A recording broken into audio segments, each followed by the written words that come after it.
বিদায়ের ঘনঘটায় ডিসেম্বরের সমাপ্তি। হাজারো পরিকল্পনা ছিল, তা হয়তো পূরণ করতে পারিনি। অনেক কিছু পেয়েছি যা কখনো চাইনি। হারানোর তালিকাটাও বেশ লম্বা। অনেক সঞ্চয় হয়েছে অভিজ্ঞতা। মৃত্যুর দিকে অগ্রসর হয়ে গেলাম আরও এক ধাপ। জীবনের তাগিদে শিখে নিলাম অভিমান অবহেলার পরেও বেঁচে থাকতে হয়।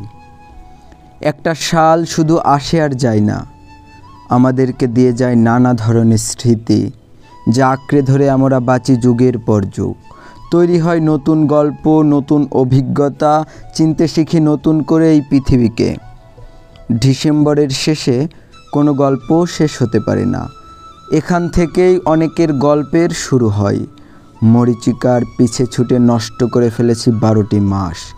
আঁকড়ে ধরে বাঁচতে চেয়েছি, হোঁচট খেয়ে পড়েও গেছি, উঠে দাঁড়িয়েছি, হাল ছাড়িনি।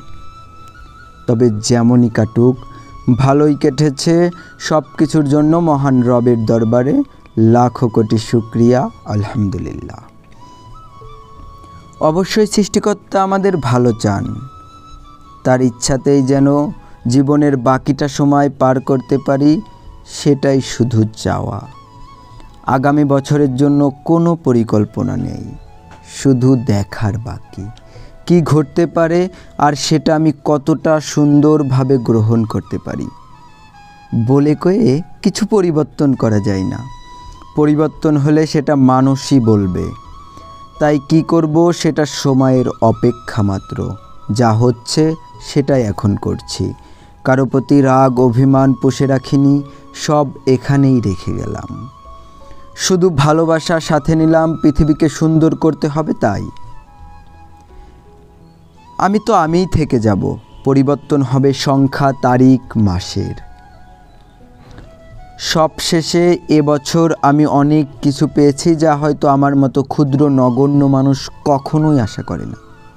অনেক জ্ঞানীগুণী মেধাবীর সাথে পরিচয় হয়েছে, কথা হয়েছে, অনেক কিছুই তাদের থেকে শিখেছি। এই চলাফেরা পরিচয়ের মধ্যে যদি কোনো ভুল কারো মনে কষ্ট দিয়ে থাকি, তা কেউ মনে রাখবেন না। ছাত্র, ছোট ভাই, সহপাঠী কিংবা বড় ভাই হিসেবে সেটা মাফ করে দিবেন, এটাই আশা রাখি। চলার মাঝে ভুল হবে,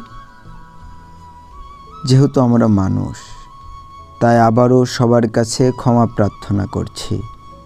সবশেষ সবার আগামী সুন্দর জীবন কামনা করছি।